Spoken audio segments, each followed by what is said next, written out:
apart from seeing this thing in the sky, there's also going to be 4 Jupiter-sized planets floating around at the same time. So the skies are going to look amazing. There's also going to be communication between the brown dwarf and our sun. By communication, I mean exchange of plasma. So they're going to be these massive coronal injections that are going to be happening. So the sky is going to look incredible. It's going to be pretty dangerous. There is a possibility that one of the other planets around Nibiru could collide with one of the other planets in our solar system or with the sun. I'm being told those things won't happen this time, but the sky is going to look amazing.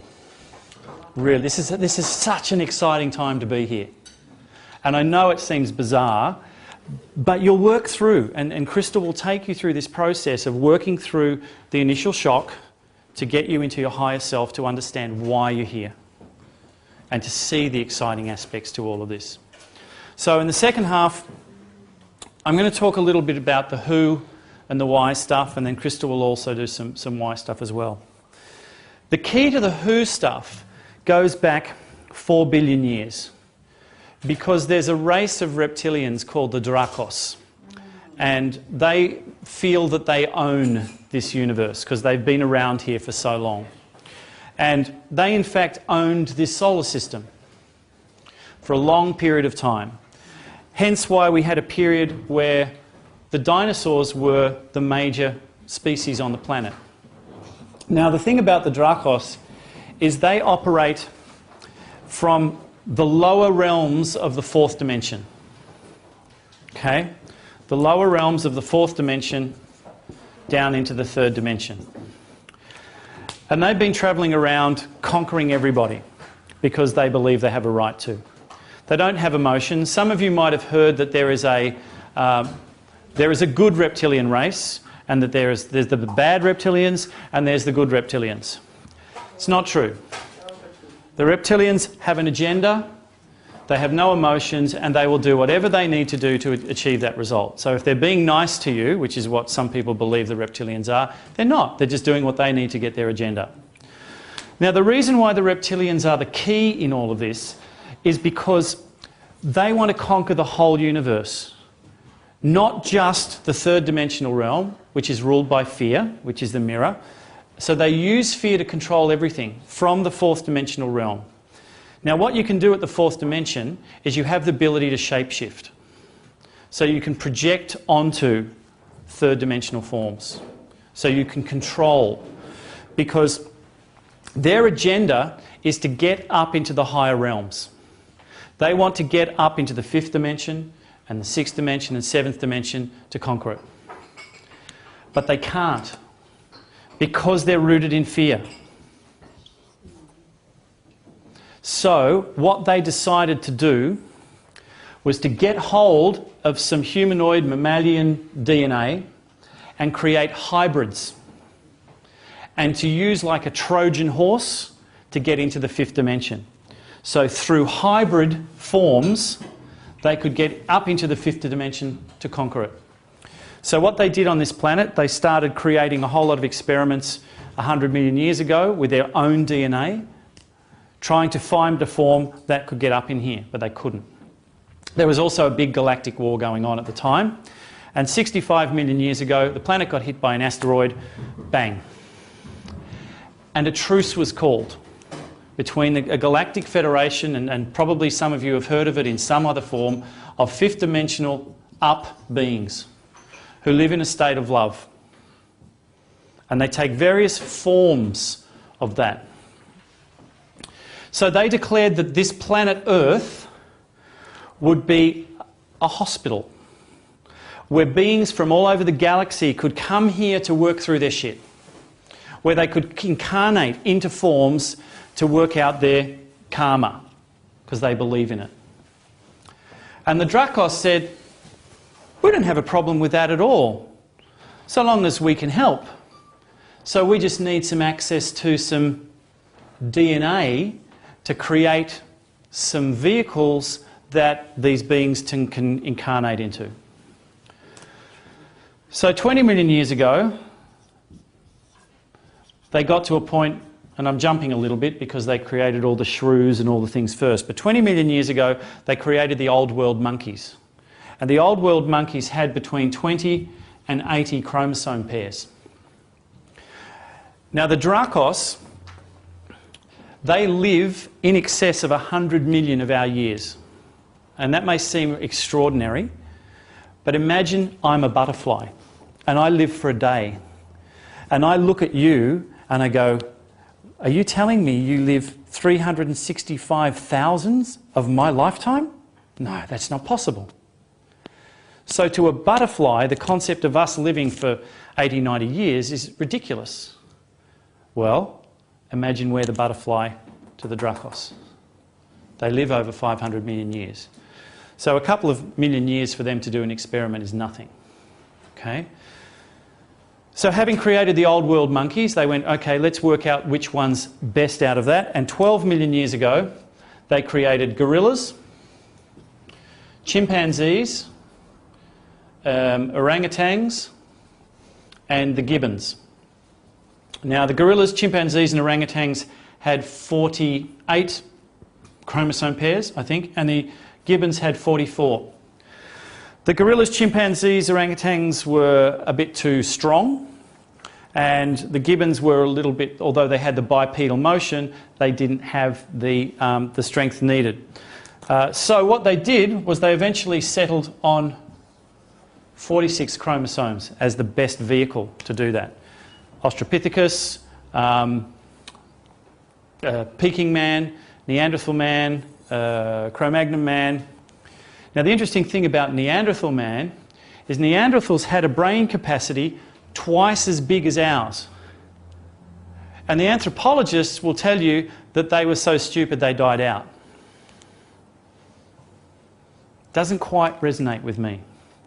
But what does resonate with me is if a Neanderthal is twice as smart as we are, then they would have been a threat to the Dracos. So they went, oh, we won't have that experiment. That went the wrong way. Don't want them too smart. Got to be able to control them. So they created, eventually, Homo sapiens. Not just one, but they created 9 prototypes, and they were all females. XX chromosome. Why would you create all females? Because if you're going to breed, you need females, not males. And in actual fact, you can breed parthenogenically. Now, parthenogenesis is where a female can impregnate herself. And there are numerous species on the planet that practice parthenogenesis, including mammals. And there was a Korean scientist who actually achieved this with human embryos back in 2004. Okay?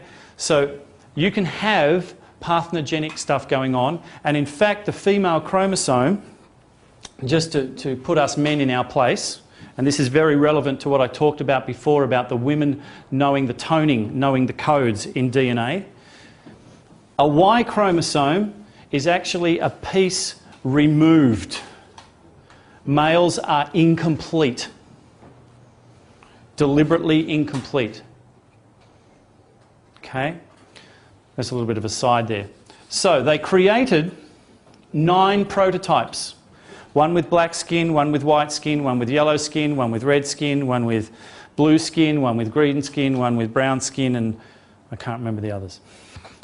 And they put them in various places to see which one would develop and be the best vehicle. Then around about 450,000 years ago, there was a race on one of the planets around the brown dwarf. Now, the term Nibiru is often used for that. Now, Nibiru can refer to the planet from which these beings come from, or it can refer to the actual brown dwarf itself, or it can refer to that whole little mini system. They're all sort of interchangeable. The race that was on this planet came to the Earth 450 million years ago, and the Dracos said to them, we're quite happy for you to come onto this planet to mine your gold and do whatever you want, but we want some of your DNA. Not a problem. So they then genetically engineered the man as we know it now, and they used them to mine gold. And the Dracos were quite happy for this to go along. Because what happens is, within your DNA, you have segments that are reptilian. In fact, your brain, at the top of your stem, the first part of it is reptilian. And then the other bits are tacked on. There's a midbrain, and then it divides into two separate brains. The left hemisphere and right hemisphere are separate brains. They work totally independently, and then they work through the causal callosum, I can't remember the exact name of it, which is the part that joins it together. So we are a genetic experiment. And the reason we're a genetic experiment is so that the Dracos can get into the fifth dimension. So they control everything. So let's have a look at, and they're still on the planet. They control many of the lower levels of the underground DUMBs, the deep underground military bases in the US. They control absolutely everything, and they control the Illuminati. They do everything through ritual. Everything is through ritual. So anything that you do, which is ritualistic, is tapping into your reptilian DNA. It's controlling you. You're not controlling it. How many people are aware of Kundalini Yoga or practice Kundalini Yoga? Okay? It's reptilian. The symbology is all reptilian.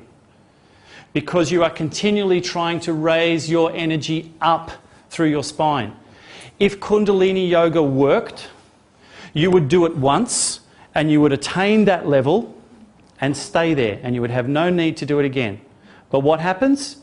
You get pulled back down again. It's like you've got a piece of elastic here, you stretch it up and it gets pulled back down again. Stretch it up because it's reptilian. The whole energy is based in fear. And if you practice Kundalini Yoga, try this the next time. Project yourself to your highest state to begin with and reach down and pull up. Suddenly you will have no need to do Kundalini Yoga again because you will already be in that heightened state of awareness. We have a tendency to overcomplicate absolutely everything. Source says there's nothing complicated in the universe. Everything is absolutely simple. But there are levels of complexity. But everything is simple. We are the only creature in the universe that complicates everything. The only creature that does it. So the Dracos have this agenda where they want to get into the fifth dimension, and they're using us as a vehicle to do it. So whenever your energy is locked into any sort of fear, you're operating at third dimensional level, and they can manipulate you and control you. They'll control you through money, because you'll have a fear of not having any, or not having as much as the person next door, or not having a house. And so the minute you're tapped into any sort of material possession, you are addicted to money, which is what they created. And their prime vehicle through which they create and control everything is the Illuminati. I can't even spell it. They control everything through the Illuminati because the people who the Illuminati fall into one of two categories. They are either full-blood reptilians shape-shifted into human form, or they are hybrid reptilians with their agendas. What's the difference in their agenda? Is there a difference in their agenda? Their agenda is quite simple. They want to conquer the fifth dimension. So why does it matter whether they're hybrid or... No, this is how they control. This is how they control the sheeple. Through the Illuminati. And they will either be fully reptilian appearing as human because they can shapeshift, or they will be in a hybridized human form. Total reptilian. Yes. And the Queen. Queen's a total reptilian. Hillary Clinton's a total reptilian. Yep. They are in every major government position in the world, Every president of the United States going back to Washington has been Illuminati. They are also controlling all of the major religions of the world. Aren't they the Masons as well? It's a subgroup. Yep. You've got the Rosicrucians, you've got the Masons, any sort of formal organisation that has rules of control is Illuminati control. Have you ever had any personal experiences which confirm all of this? Your experience? Have you walked around the world? Everything's controlled with rules and regulations. Have I met reptilians in this life? No. That doesn't mean that I'm not meant to. But I've spoken to many people who have. Many people who have. But Crystal, we'll get Crystal to tell you about her experiences when we were in a past life in Egypt, about what was happening to the priestesses in the temples. You mentioned all the presidents were all Illuminati. Where does Kennedy fit into all this? Because he was trying to expose certain things which he got illuminated Yep. for. Kennedy's father was Illuminati. Total Illuminati. And because of the bloodline, they come through. So he wanted his son to be the president. But it wasn't Jack who was supposed to be the president, it was the older brother who died in the war. So he pushed Jack through, and Robert. But see, both of those saw through the illusion, because there are other aspects, and we'll get into that now. The human form, the human body. Okay, we've got the reptilians in human forms over here. Then we've got what I call Gaia homegrowns. And then over here you've got your star-seeded. And many of you will fall into this category here. The Gaia homegrown consciousness in human bodies is consciousness that has come through Gaia.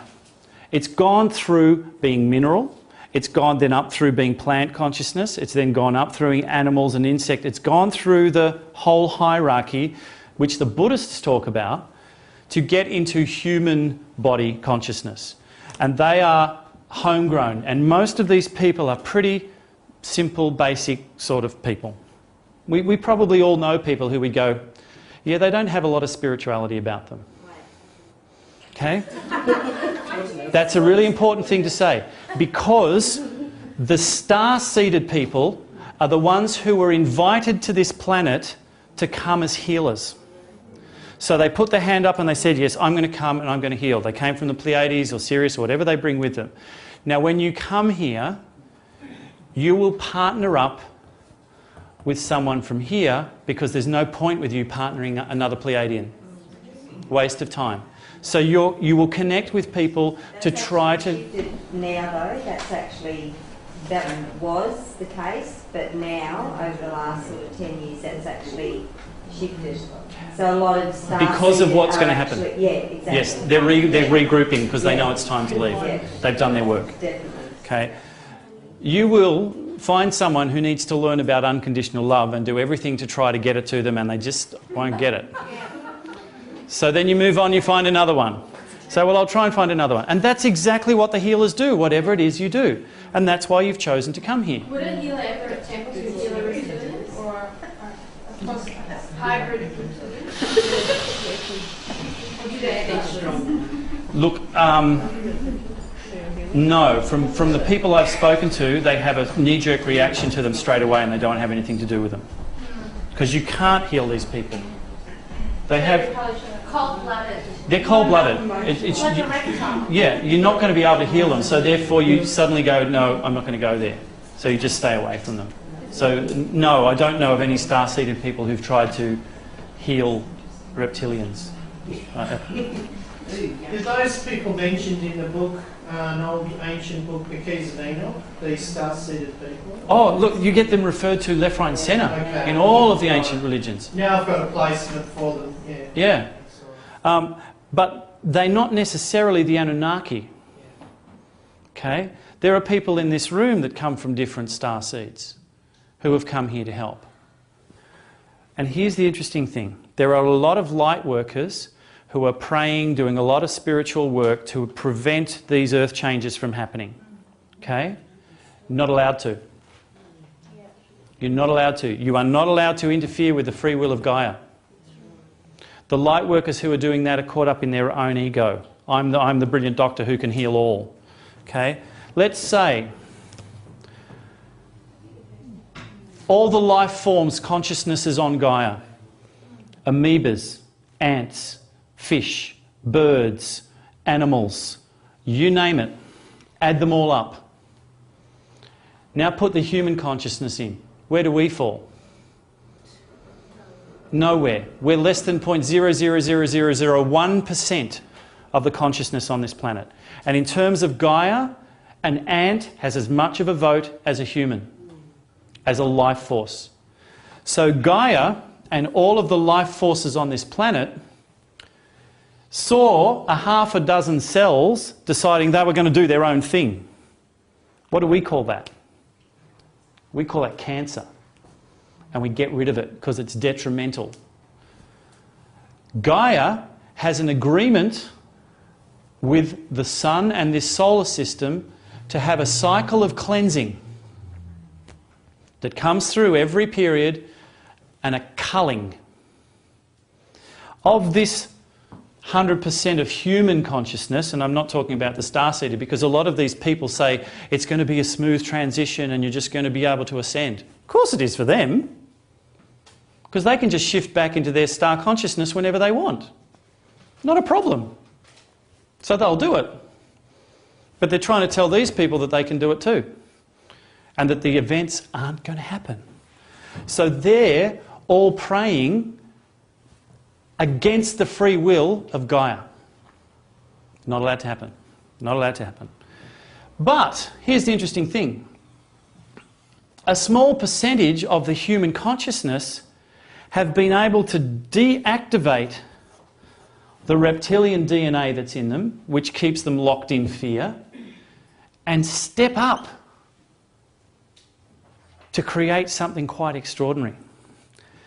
And the Galactic Federation, fifth dimensional beings, etc., think that's extraordinary. And so they are coming here en masse to support and witness it, the transition. But for this transition to happen, there has to be a majority rule. Well, if this is 100,000 people, and that's me being generous, against 6 million, and you need 51% to get a democratic vote, how are you going to get that? Sorry? Clean it up. Clean it up. By wiping out this and just helping these ones get across the line. That's what Gaia's going to do. Those who are ready, those who are open, and that's the role of the light workers, is to help these people become aware, not to help these people. Is to help these people come aware so that they can make the transition. And then there's going to be a roundtable discussion in the Galactic Federation as to whether the human consciousness is allowed to do that. And we're being told that they'll be put into a quarantine for a period of time to see how they go. Because they're not all convinced. Not 100% convinced. So the key here is this Dracos stuff. Because within your DNA, there are segments that are reptilian.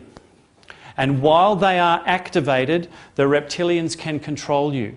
Have any of you heard of the Montauk experiments that were going on in the US? They were manipulating people using frequencies. Mind games. You know the guy that just blew all these people away in... Harp's a different thing. The guy who blew all the people away he was a Freemason, and he'd been in the States. And so he was one of these people that's been subjected to this. And they use these people to propagate fear. They said Martin Bryant was one. Martin Bryant was another one. Yeah. If you look into his history, he actually wasn't the one who did that, by the way. There was someone else who did that. He was a scapegoat. Yeah. What's his name? The WikiLeaks guy. Julian Assange. Julius Assange, look, he's a whistleblower. He's a whistleblower. He's another person who wants the truth out there. Okay? So the key here is, where do we fit in? Okay, we know who's behind this all. The Dracos through the Illuminati and their building of underground bunkers and manipulating everything. They're the ones who are trying to control us all like puppets. But there are aspects of us that come from the higher fifth dimensional realm. And the higher fifth dimensional realm are quite happy for this to happen. Because they understand it's just a play. It's just, you need to have fear at the third dimension. They totally understand it. So they're not stopping it from happening because they understand about free will. Where do we fit in? And that's where I'm going to bring Crystal in here. Because we have to be able to deactivate all of our reptilian stuff and make sure that all of our other bits are fully switched on. So that's who behind it, the why we've given to you. So I'm now going to ask Crystal to come in, and she's going to take you through the spiritual aspects of it so that you get a full thing, not just the physical stuff. I've given you sort of the stuff that everyone's going to want the proof for. Okay? Now we're going into the stuff that you can't prove because it's in your heart. So I shall hand you over to Crystal. As you know, my name is Crystal, and I'm going to briefly talk to you about my journey, just very briefly. Very much like Alex, my journey began as well as a child wide open. I had a very strong connection to the Diva Kingdom. The gnomes that are called cuckoos, they were looking after me, and my parents could go anywhere. I said, oh, the cuckoos will look after me, I'm fine. So a strong connection to the elves as well, and just that whole nature kingdom. And then I shut it down. For whatever reason, conditioning, even though my parents were quite open, I shut it down. And went into full-on masculine ways of needing to achieve things. So because I'd been taught or conditioned that if I'm a good girl, if I'm achieving things, I'm going to be rewarded and I'm going to get love. So my way of thinking that I'm going to get love was to get approval in the world, was to become a high achiever. So I did a lot of things, and you name it, I've been always incredibly busy, completely buying into the masculine world, which I call it, because these are masculine principles, competition, the need to prove ourselves, because what's behind it is fear. And if you remember what Alex was talking about in the very beginning, he drew this circle, this being source, this being all love, and then he drew this circle here. In order to experience himself, Source needed to create the absence of himself, which is fear.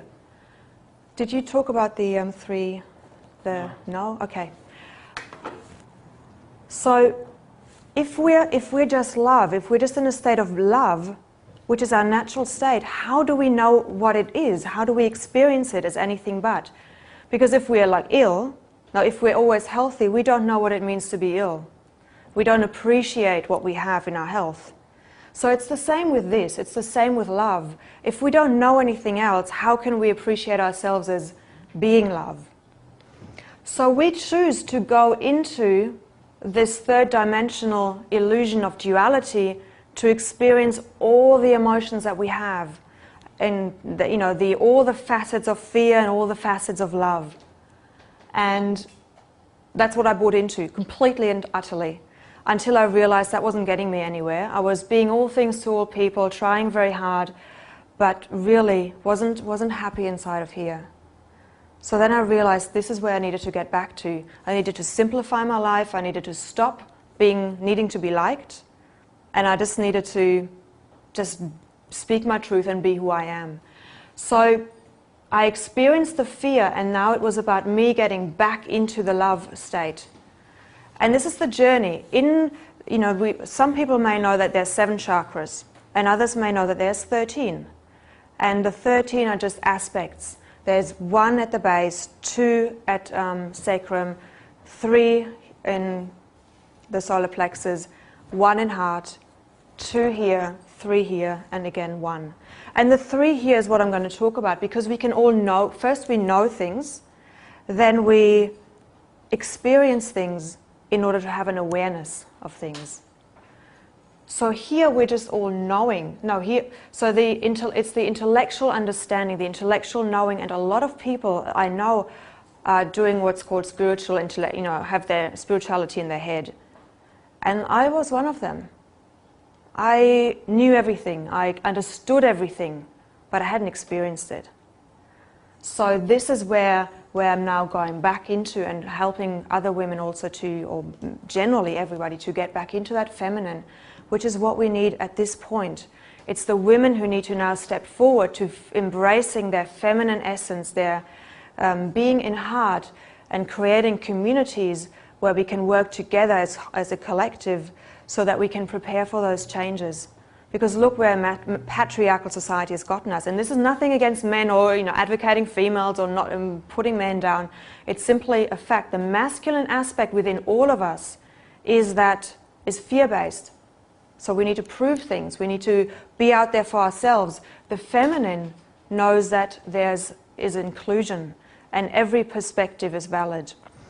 And so the three aspects is the seeing something, then it's an experience of it, and in order for us then to know it, to fully have an awareness of it. So I use my crystal to demonstrate that. Each one of our human perspective is one side of the crystal. This is, I can't see what you can see there. So I might say, well, mine is really smooth. And you say, no, it's ruffled. And so we each see something different. But it's all part of the same truth. Because if we shift our perspective to that highest point here, all is true. And this goes very much about, the reaction to the events that Alex was talking about that are to come. We all have filters through which we hear what is being presented to us. Some will say, and the majority of the population is in denial about it. I'm saying, I don't have time for this crap. My life is going well, thank you very much. I'm too busy. I don't want to talk about it. Others say, well, at least I have an awareness of it. If I have an awareness of it, what can we do about it? I might as well die, but at least I have an awareness. That's another filter. And then there's the people who prepare. Then there's the people like the light workers who say, well, no, we're bringing out this fear. And in bringing out this fear in people, the core fear, we're actually affecting what's going to happen because it's a cause and effect thing. So more people buying into the fear, the more people are going to be affected, and the more we're creating a bad event. That's one filter as well. Because from a different perspective, again, we could say, well, isn't it important that we understand where that we have this fear? Wouldn't we much rather know what's within us so that we can dissolve it and release it rather than pushing it under the carpet? Because if we know it, we can move through it. And that's the key. So what I want to do is I want to firstly give you an understanding of why you are here personally. Why have you chosen to incarnate at this time where all these things are going to happen? Have you chosen to incarnate to simply experience moving over into another dimension, experiencing a death that could be perhaps quite traumatic? Death, because it is an illusion as well. Or have you chosen to be here in order to prepare? Are you a leader that wants to help other people to get into their heart about this, fully aware and saying, yes, this is going to happen and this is what I choose to do? Are you somebody who's going to rebuild? What is your role? Are you somebody who's simply going to hold space? Simply holding love, being the eye in the storm, that silence in the storm where everything around is going haywire. Are you somebody who's going to look after the children because they need to stay innocent? Are you somebody who's a very practical guy, who's like a masculine, who says, right, I'm going to rebuild. This is what we've got to do. We've got to dig a bunker. We've got to have concrete above us. This is what we've got to do. What is your role? So I'm going to guide you through a meditation where you're going to get in touch with your higher self and perhaps remember what that role is for you. Because the key throughout all of this is that we are going through the 5 stages of grieving in one way or another with this. And are you familiar with the 5 stages? No. I'll just briefly run you through them. So firstly, there's the denial. This can't happen. This is far too big, this is crazy, what's he talking about? This can't happen, this is too big. Denial. Then comes the anger. And in one of our lectures, we had a lady who initially wrote on the website, actually I'll talk you through them first. So there's denial, anger, bargaining, depression, and acceptance. And in one of our lectures, somebody said, you've forgotten a stage. There are 6 stages. There's the excitement afterwards. Once we've accepted it, there's the excitement.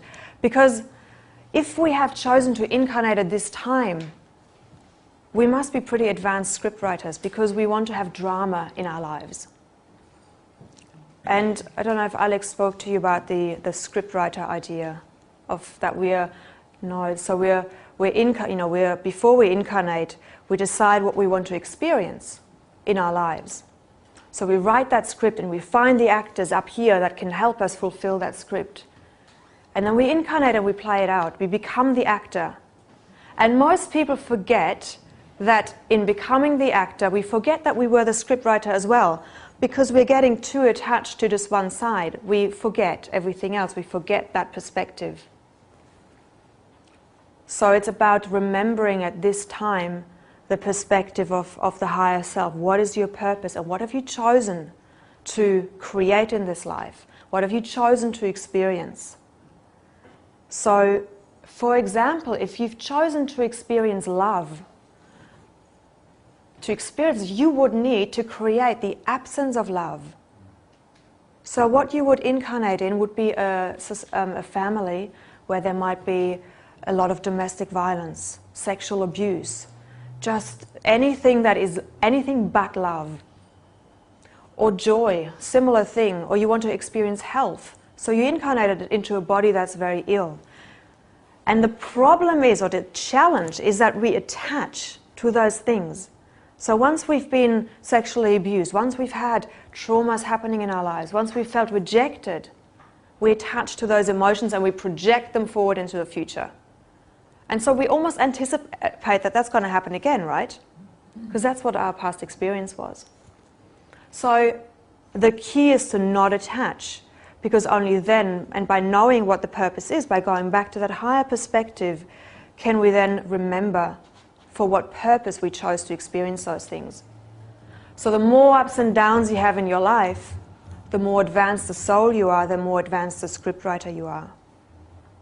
There was a lady in one of the seminars and she put on Alex's website an attack of, I need some proof, what you're saying is outrageous, where's your evidence? This was before the lecture, so there was her denial, first stage. After the lecture, she wrote another email. Thank you for ruining my life. Thanks very much for the awareness you've given me. This is all crap. I had a perfectly beautiful life and now I've got all this awareness and going around in my head. Thanks very much. Anger. I don't know about her bargaining stage, but on the way home she also said that she cried. On the way home from the lecture, she was in her car going to a birthday party of her grandson crying. I've got all this awareness now. What am I going to do with it? How can I be happy for him? Depression. And that's a good thing, these emotions, because we've come here to have these emotions, to experience what it feels like, to have this variety. And other beings from other dimensions, they look at us and thinking, wow, there's such richness. And look what we've created with it. Music, dramas, films, incredibly beautiful things, all because of these ups and downs of emotions. So they're not to be ignored. And all of you are going to be at one stage or another with these emotions in those 5 stages. And my aim is to give you an understanding of an experience of going back up here, going to that 5th stage, give you an experience right now of what that feels like, so that in the couple of days to come, you will be able to remember that. And still accept those fears, because I liken it to a water balloon. If you have a water balloon, you're in a pool and you don't want anybody to see that you've got this balloon, you try and push it down under the surface, it takes a lot of energy because it kind of comes up somewhere else again, doesn't it?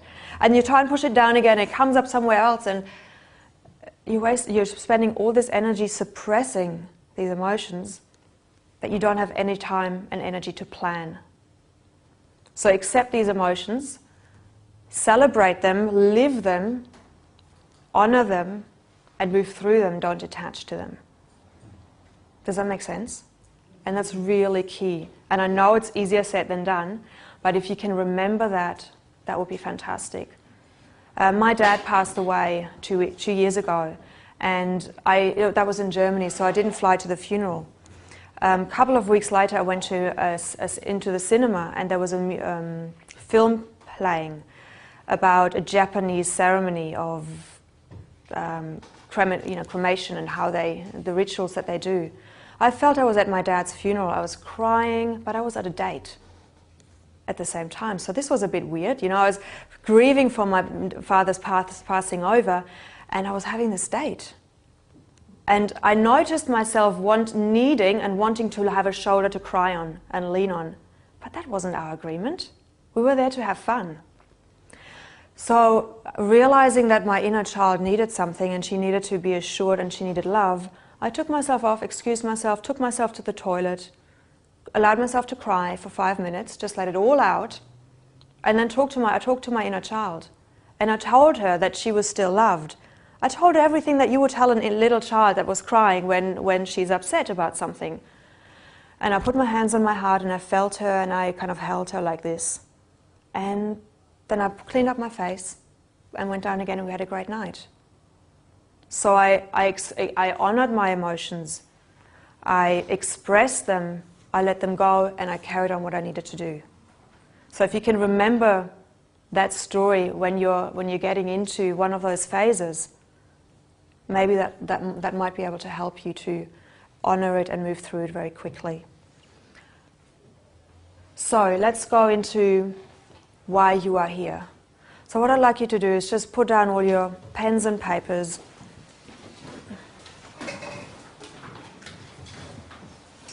So just put your hands not open like you would normally in a meditation, but downwards, because it's like you're giving yourself the energy. This is all about you.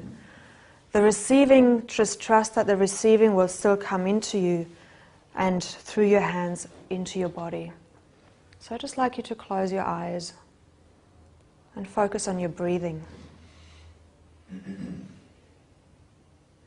Feeling your body on the chair and your feet on the floor.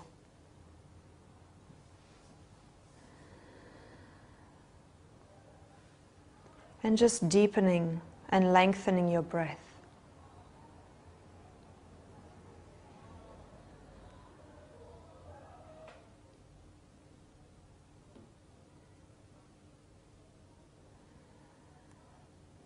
I just want you to imagine, to open the soles of your feet and connecting your energy to the heart of the earth, to the heart of Mother Gaia.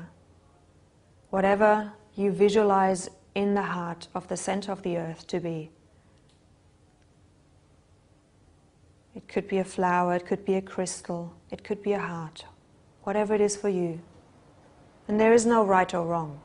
So whatever you get throughout this meditation, throughout this visualization, is perfectly right for you. And if you don't get anything, then just pretend, just make it up. So feeling the connection to the earth, feeling her energy merging with yours, bringing it into your body and through your body up, through the crown of your head, to the cosmic mother, to all that is, to source, your higher self, God consciousness.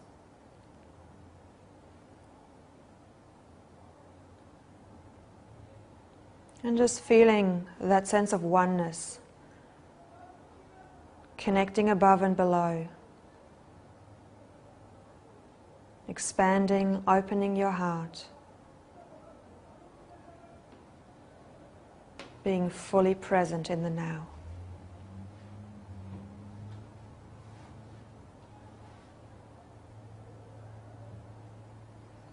And I want you to visualize being in a beautiful natural setting, your favorite place in nature.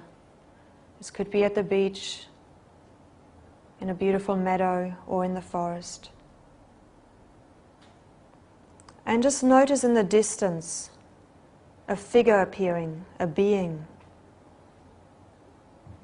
And this being has an incredibly powerful energy.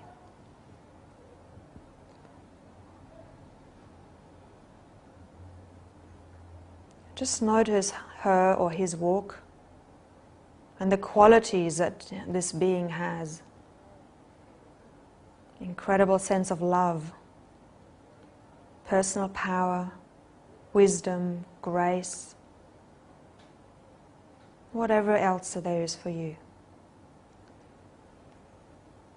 And just watch this being approaching you, coming closer and closer.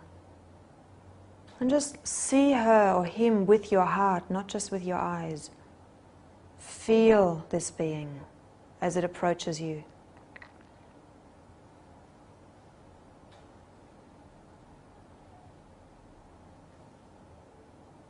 And now you're standing eye to eye, looking into his or her eyes, right into the soul. And this being has a message for you. And it's whispering in your ear why you are here right now, why you have chosen to incarnate at this point in time.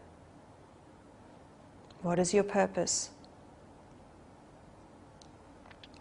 Are you here to prepare for the shift? Are you here to rebuild after? Or are you here to observe it from outer space?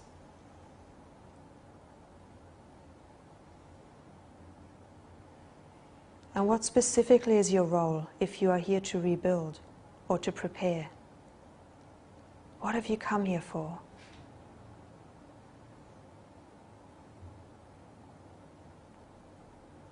And now thank the being. Maybe he or she has given you words, maybe just a feeling, whatever it is perfectly perfect. And just give him or her a big embrace. Connecting your hearts, merging, becoming one.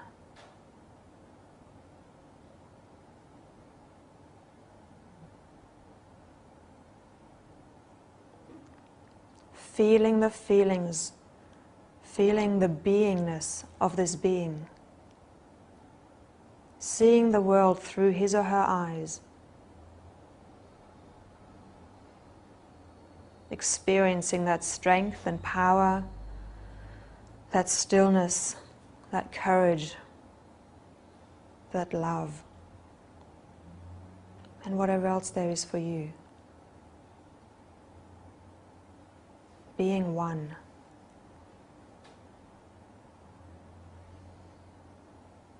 And notice how good that feels. And now visualize that there is a cockpit, like of an airplane. And you're going to walk in. It's your personal plane, and you're the pilot.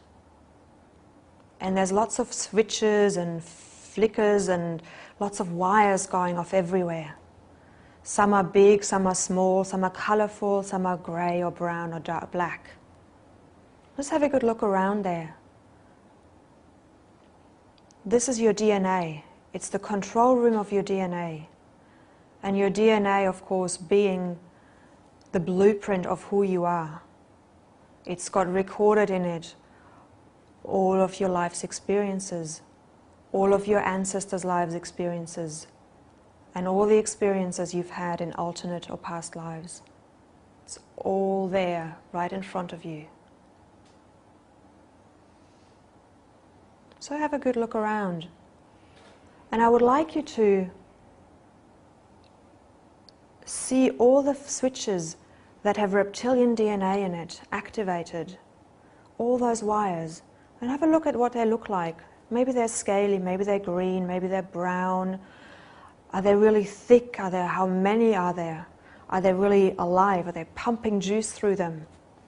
What's happening with them? What do they look like?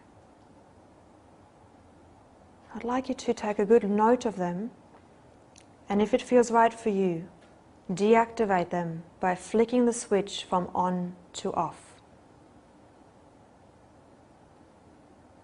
And notice what's happening. Maybe they're shriveling. Maybe they're shrinking, reducing in size or color. What's happening to them? And again, if you can't see anything, just make it up, just pretend.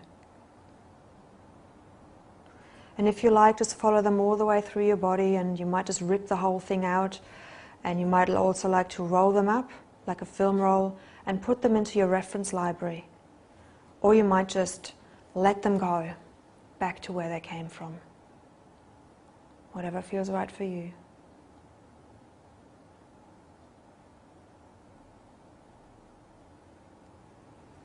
When you've done that, just have another look at your control panel. See if there are any hiding wires that maybe you haven't seen at first glance. Sometimes they can be very sneaky. Just see if there are any of those, or any other things that you would like to flick off. Fear, need to control, need to be attached to emotions. Anger, depression. Just go ahead and flick those switches off. And notice how it changes.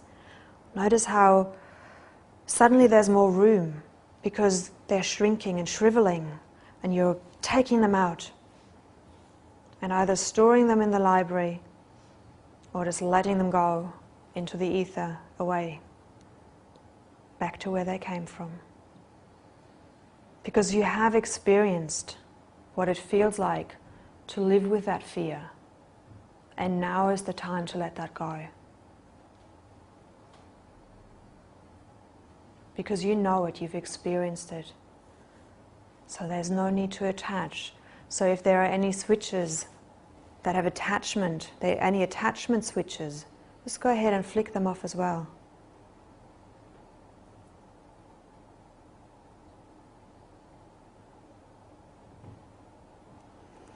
And know that you can come back there any time. And now for the exciting part. What I'd like you to do is look at all the switches and all those patterns and panels that have love, strength, courage, abundance, awareness written on them. What do they look like? Are they on full? Are they on half? Are they off? And just go ahead and just turn them on full and see what happens. Notice new juice, new energy moving through them.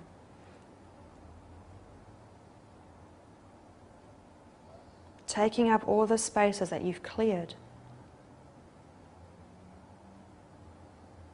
And follow them through your body. And notice what they're doing. There might be tingling, there might be an opening, an expansion.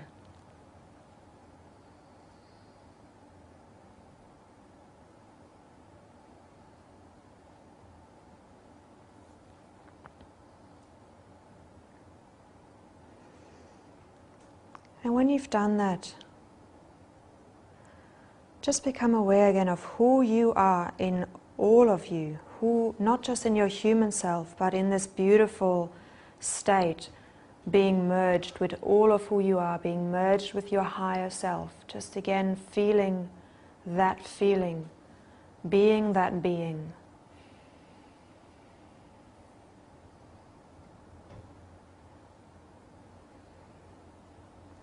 And allowing it to just expand in your being, using the breath to do this, fully connecting with that.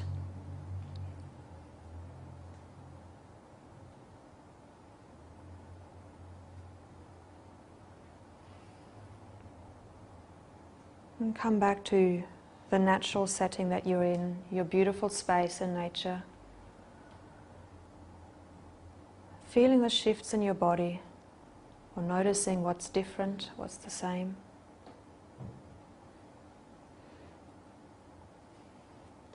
And then becoming aware of being in this room, staying connected to all of who you are. Maybe wriggling your toes and your feet and your hands, having a bit of a stretch, and in your own time, opening your eyes.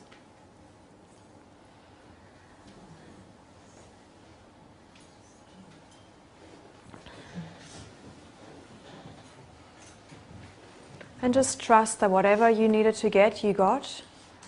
Even if you couldn't follow the whole thing. And how are you feeling now? Did some of you feel a shift or more clarity? A lot lighter. Yes. Because we have a choice. If we go to that higher perspective, this is who we are. We are that lightness.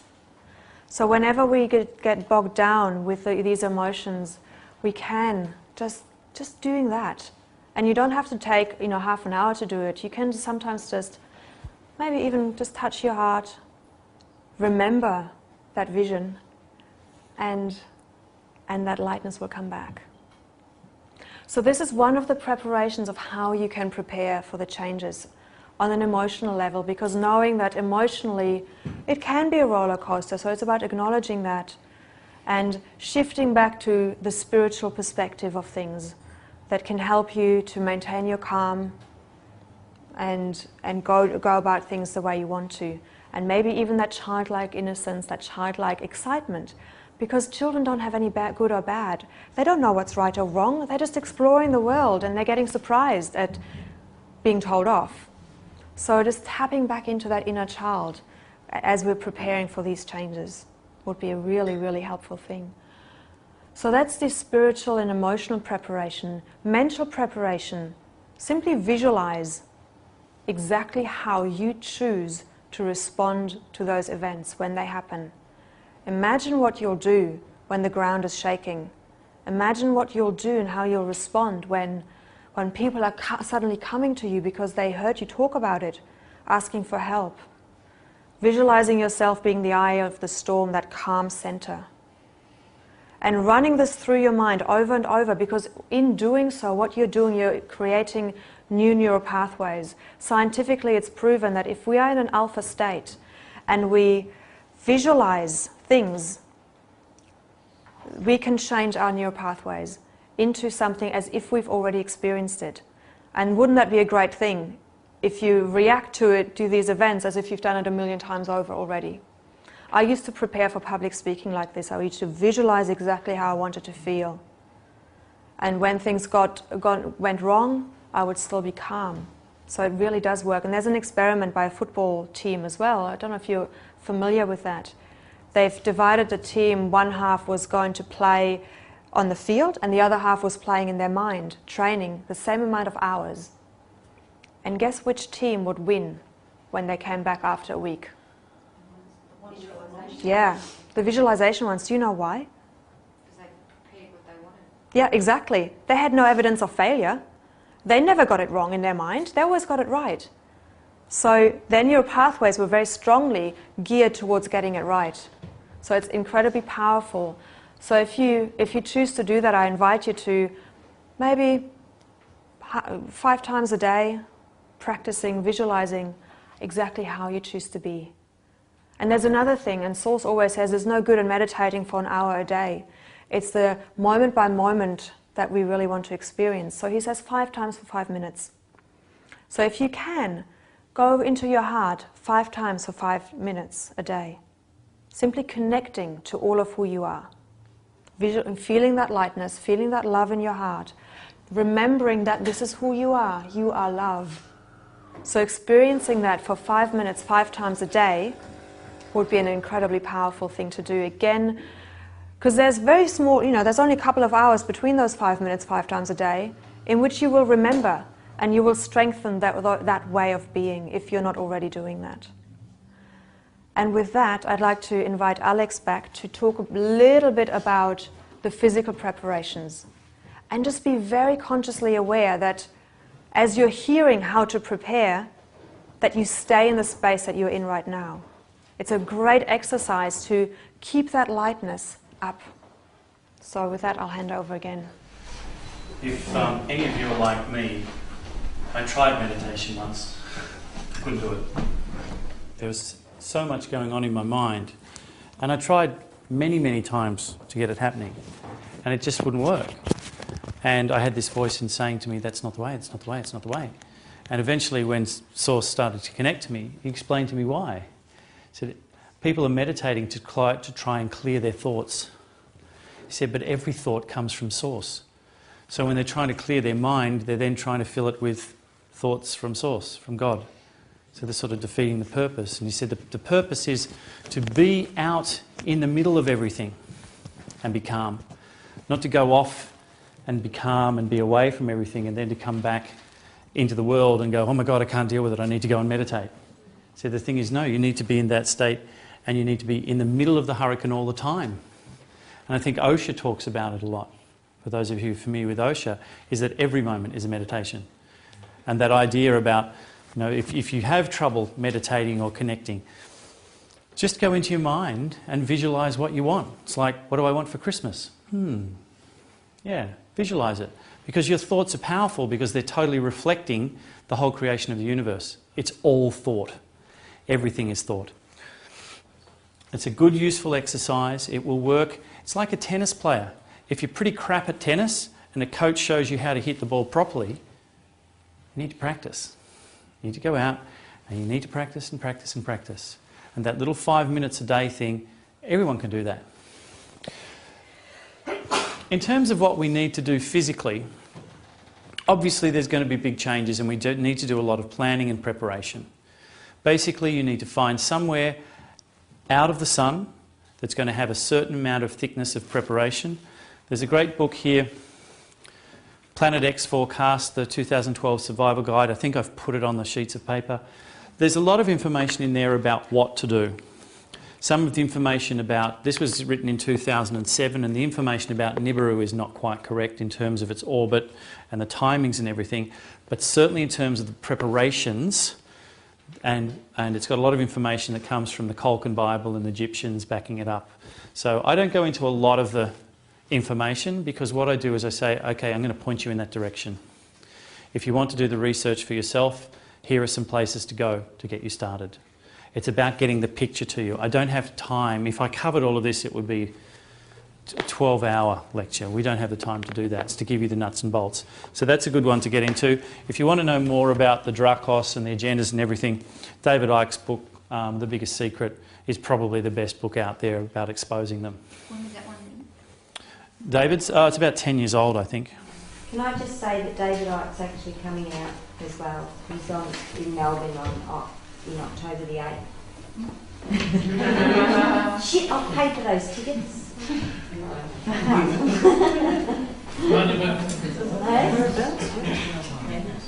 So in terms of the planning, yes, you need to find a safe place. It needs to be somewhere away from the coast. Melbourne will be underwater before there anyway because of the tidal flooding and everything. But you need to get away from the coast. You're going to need to find somewhere where you can store ahead of schedule at least 6 months' supply of drinking water, bottled drinking water. You can't rely on streams or underground artesian springs or something like that because the artesian spring may well be polluted by the acid rain. So you can't rely on that. If you have it as a bonus, fantastic. You're going to need at least 6 months' supply of food, and you can find these lists on the web. The Mormons apparently have a fantastic one. You're going to need simple things like firewood because there's going to be no fuel to burn. All the trees will have been burnt down. So you need to store firewood. You need warm clothing. You need basic vitamins and medicines and all those sorts of things. You're going to need seeds to plant afterwards. And those seeds are going to have to be very highly tolerant in terms of acidic soils. Or you're going to need to have something, what did they say the other night? A dolomite, which will correct the balance of the soil again. Lots of things you're going to need. There's going to be a bit of a nuclear winter for a time afterwards because of all of the ash that's up in the clouds and everything. It'll take a while to settle back down again. But it's like a testing period for us to get through that 8 or 9 months so that the culling makes sure that those of us who are truly understanding why we're here go through. Okay? We've covered a lot of territory tonight. The preparation that you have to do more than anything else is in your heart. And as we say to you, don't believe a word we tell you. But if it resonates with you, enough for you to start doing your own confirmation. And you're going to find a lot of people out there who have different opinions. There are going to be a lot of people who go, oh, I don't believe all that crap. Crystal's brother's a perfect example. And he quotes in every time we send him information, he will send us somebody who totally denies it all. No factual evidence to support it, just somebody who denies it. That's his proof of denial that this guy says it's not true. Okay, and there's a lot of that up. You have to interpret the data through your own filter, through your own heart, what resonates with you. And the best way to do that is get into your highest aspect of perspective. Do not attach to fear-based things. Find your own truth in this. Okay? I want to make sure that when we finish here, we are at the highest perceptive state that we can be at for ourselves. And each of you will fluctuate backwards and forwards. Expect to be tested over the next week or two. If you've had a reaction, how many people when they heard some of this stuff at some point tonight went, oh shit, fear? How many people were or still are in the denial stage, I don't believe any of it? Great. Fantastic. How many people have already started bargaining, thinking, well, I could do this, or, you know, why couldn't I do that, or they're starting to play this against that? Maybe? Yeah? How many people have got to the depression stage? Oh, shit. Yeah, that's a good one to get to. It's like, oh, shit. Oh, my God, oh, my God, oh, my God, oh, my God. Because the next stage is to say, well, okay, what if it is true? What if I just accept it? What if I just go, okay, how many people have insurance on their house? Why? The bank demands it. They don't give me credit. Yeah, because they're tying you into their system. They're tying into their fear-based system. But most people think, oh, I better get it in case the house burns down. But if we gave them advance warning that their house was going to go down, going to be burnt down, they'd go, oh, great, I'll move all my stuff out beforehand. They start planning. So the secret is, okay, if it's going to happen, what would I do? Where would I go? Would I have a plan of action? Because you are being gifted information that 99.999999% of the world's population won't get in time. You're being gifted time to plan. Some of you won't act. Some of you will wait until you get confirmation. Well, I'm going to wait. No, I'm going to wait and see what happens. Oh yeah, well there was an earthquake. Yeah, well there was an earthquake, but it's not exactly where he said it was going to be. And that there was flooding in that city, but you know it wasn't as bad as he said it was going to be. So I'm going to wait a little bit longer. It's the person who sits on the train track and everyone says, "Get off! There's a train coming." I can't see it. Where? Well, you're not looking in the right direction. Well, I'll just stay here. But can't you hear it coming?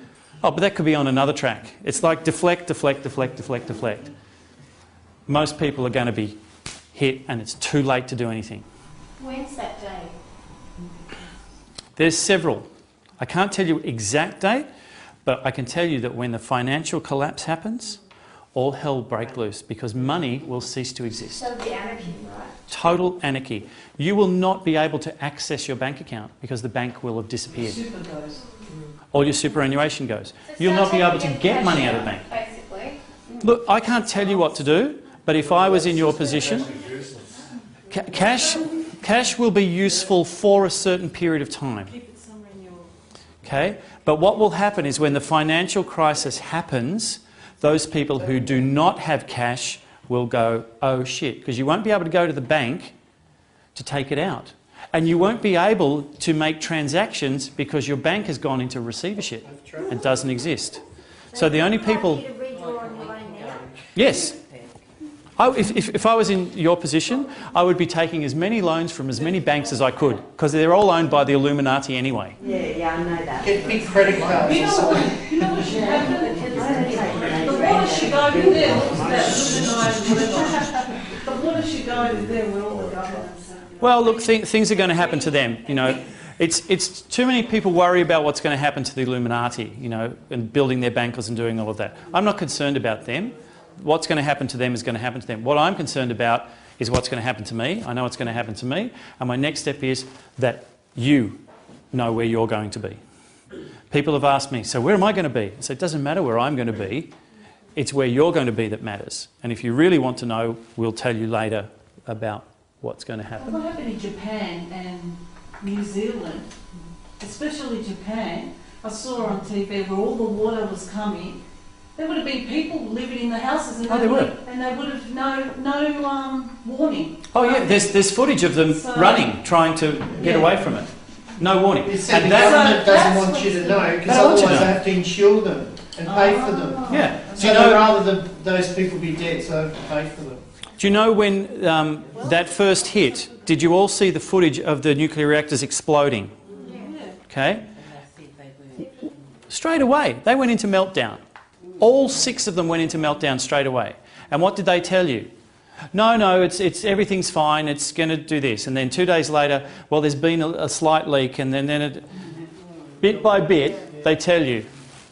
But they've all gone. They're a mess. It's a total mess. There was an actual, on YouTube, I think you can find it, there's a doctor, she's Australian, I believe, who sort of went out and explained basically what's happened ever since that meltdown. Yes. How we're pretty much already being affected by... Oh, yeah. Oh, yeah, totally. You know the Gulf... You know the Gulf leak that happened in the Gulf of Mexico?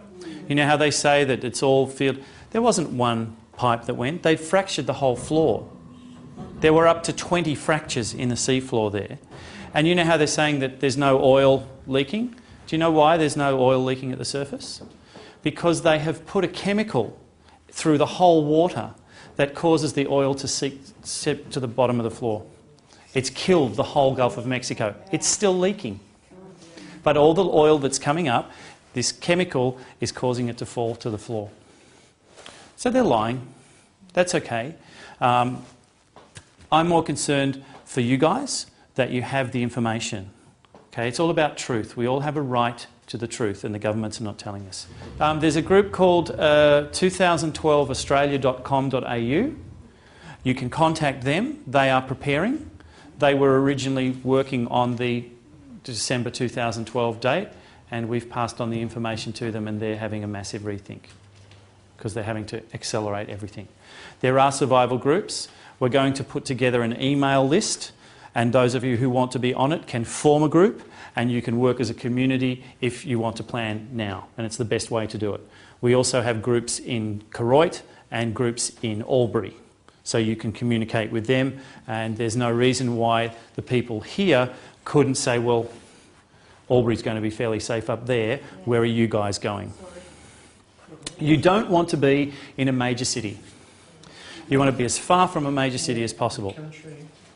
And Albury is a major city. So you don't want to be in Albury, but they're planning to go elsewhere. Strategically, where would be one of the best places in Australia to go? I can draw you a map. What about Europe? A lot of Europe will be underwater because a lot of it's low-lying. Including Greece? Yeah. Well, all the volcanoes are going to go.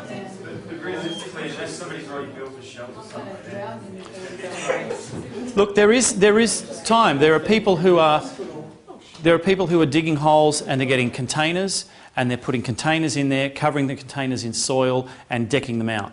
And there's time to do that, and it's not an expensive proposition. I wanted to say one thing to interrupt that. People who can't afford containers, I've worked out a way to build a cheap one. That's recycling car tyres and building a dig hole.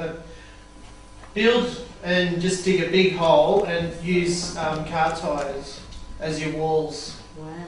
So that's the way That's the sort of information that when you get together as a group that you can email backwards and forwards.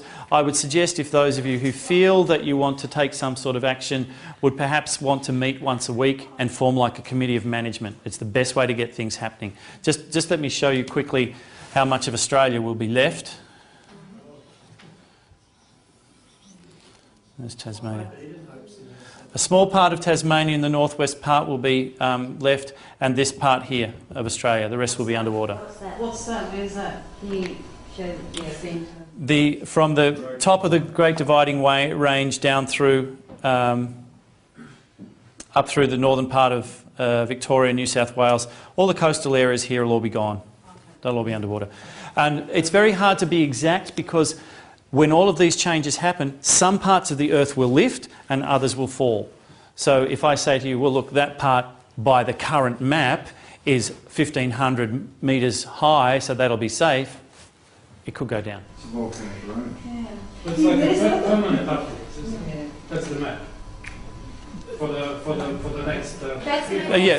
There will be some slight movement as it all settles down, but the map is going to totally change. It'll be upside down and continents will have shifted here, there and everywhere and stuff will have lifted. It's going to be very different. Hang on, just one time.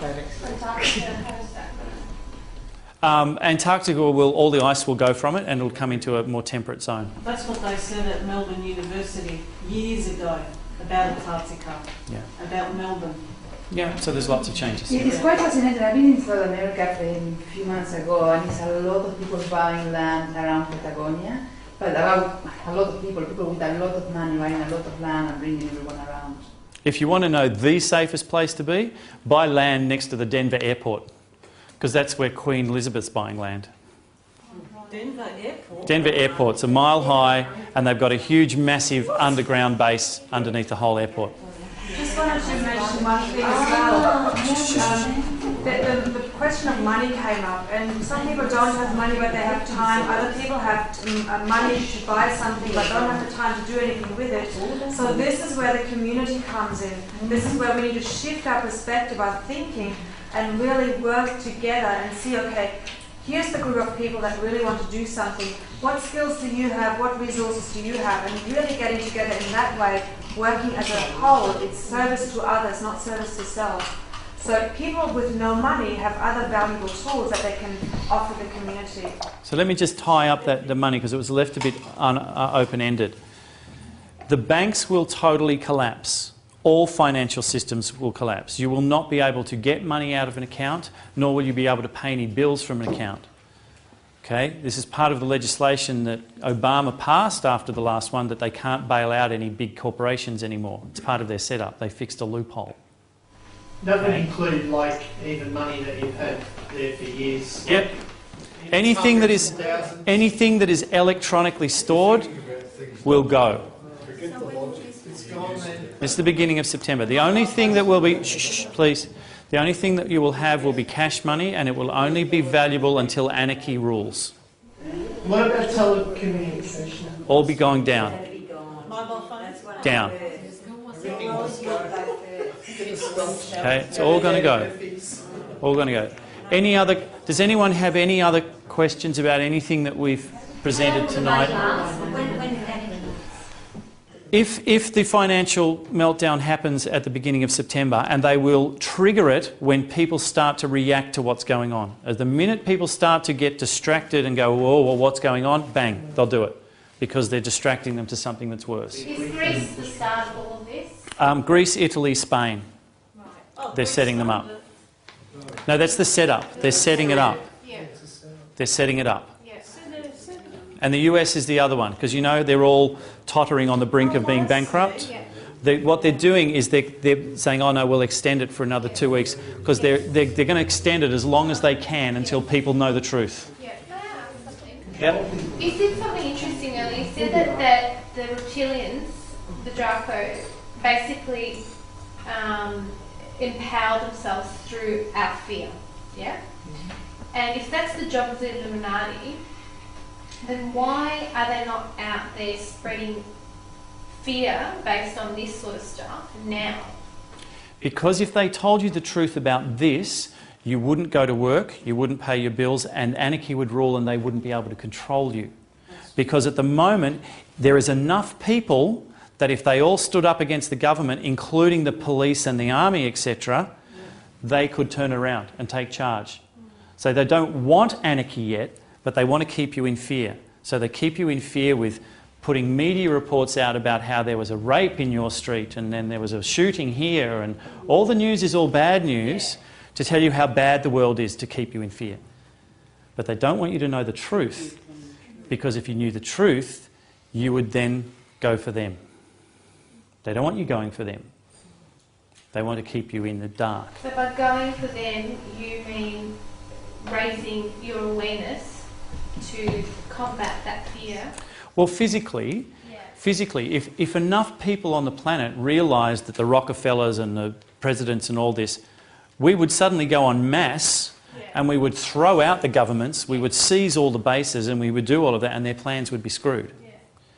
So the best way that they do that is keep you in the dark. But Greece has tried to do that. The people of Greece have tried to do that, and they keep them suppressed by throwing money at them, That's saying right. it's all okay. That's right. That's how they do it.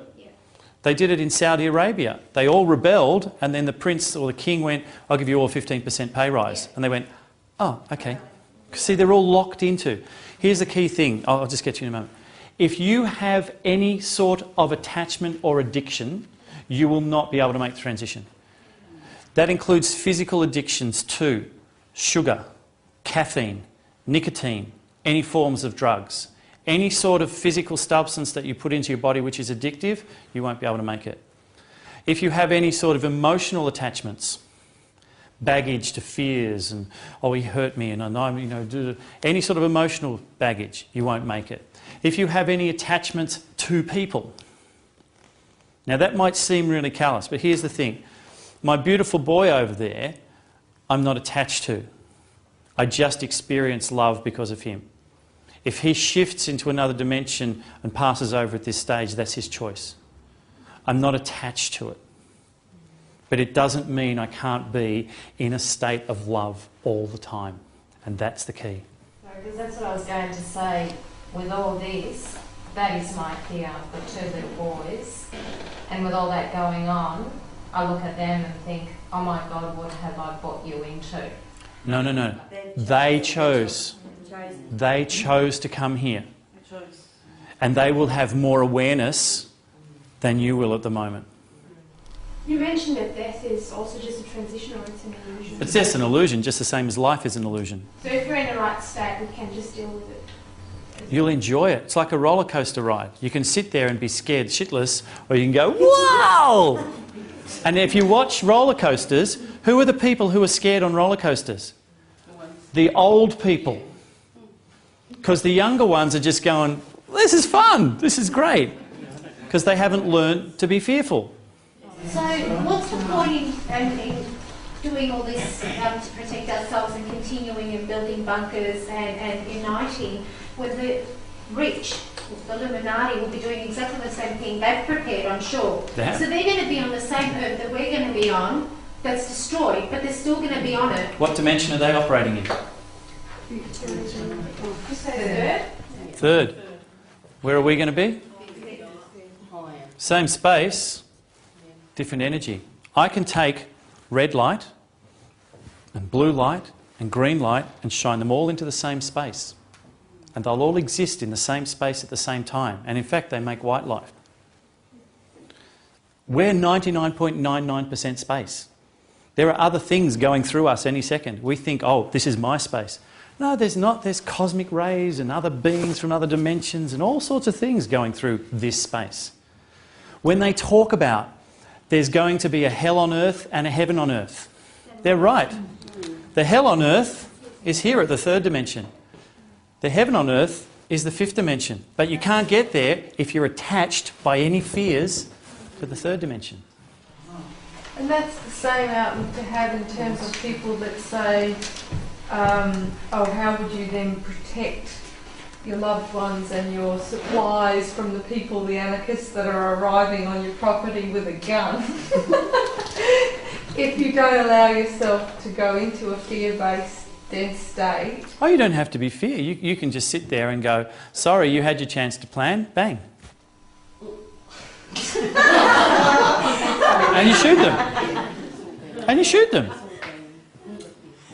Because from a fifth dimensional perspective, you understand all you're doing is releasing them from the third dimension. We're setting them free. Exactly. Are there any ex-police officers? So you won't attach any guilt to it. This is what murderers think. I'm a hero. Does anyone have any other questions relating to any aspect? Sorry, I didn't get to your question before. So there was a bit of planning a few years ago with the whole Y2K thing about the crash millennium bug. That didn't happen. I started supplying stuff. Yep. Didn't happen. So how's this going to be different? There really wasn't any evidence to support that other than the hype that was created around it. Okay? It was all media, and it was also instigated by the Illuminati as well. Okay? What's the difference between that and this? That's for you to decide, because all I'm doing is putting some data before you and saying to it, interpret it however you wish. And where do you get this information from? That's another question. There's links on the page. All of those links will take you to a lot of it. So you don't channel this information from websites? Off the internet? No, the factual information that I've given tonight comes from websites, comes from NASA, comes from various things. That's why I've given those links. Some of the historical data from the Egyptians, Sumerians, etc., you can find through any links to... there's numerous books being written about translation of Egyptian history. The Kolkin Bible, I've given you those lists as well. And the channeled information I've given to you, I've told has been channeled information that's come from me. From where though? From source. From source. Part of it's channeled. From God, is that what you're saying? Well, source, yeah. From the angels or just from God? Well, source. Okay, understand with angels and higher beings, there's only oneness. So when people say that they channel Archangel Michael, for instance, or they channel Ashtar, or they channel whoever they say they're channeling, what they're actually doing is they're channeling a higher aspect of themselves, but they're not acknowledging it. They're keeping separation. One last question. One last thing. What's it called? Are they going to play any role for anybody? UFO is very important because there is going to be a UFO invasion which is totally from the Illuminati. When anarchy rules, they're going to try and bind everybody together against some other common enemy rather than themselves. So there will be a fake invasion. They already have the technology here to do that. However, the real extraterrestrials, the fifth dimensional beings, are sitting back, allowing things to unfold, and they will be taking some people off planet. That's already been arranged, and they will be coming back afterwards to assist in the rebuilding. What shall I say to all my colleagues in the city? I don't know, what do you want to say to them?